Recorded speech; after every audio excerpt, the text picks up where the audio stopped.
Hey guys, welcome back to our YouTube channel. So karon guys, now turuan ko po kayo kung paano mag-alagay ng profile sa YouTube nyo, channel niyo. So punta tayo sa YouTube. Ayan, nandito na po tayo. Tapos ano lang po, wait lang po. So yan. Kita nyo po ba yung inaaruhan ko po sa itaas? So, click natin yan. Hintayin po natin. Okay na. So, may profile na po siya kasi nilagyan ko na po. Tapos, punta po tayo dito sa Manager Google account. So, click po natin yan.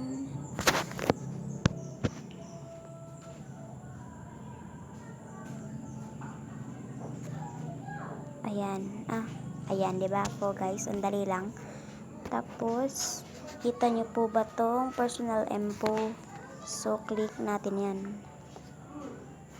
So, nandito na po tayo sa ating personal info. May phone number, email, password, gender, birthday, name.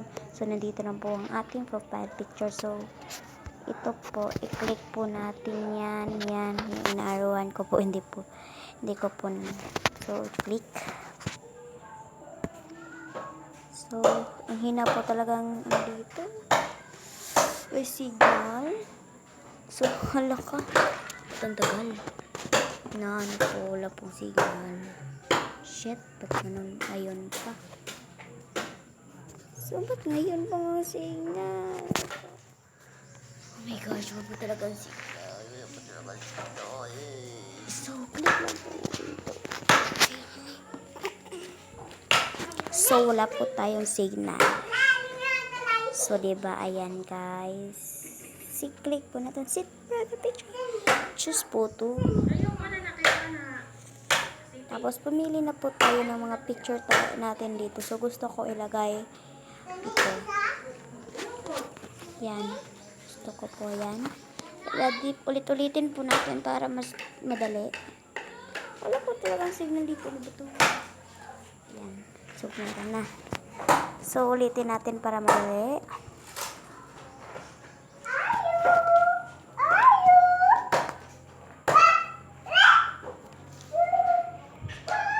Ayan. So, diba guys, nandiyan na po siya. So, ang dali lang po. So, maingay po talaga dito. Kaya,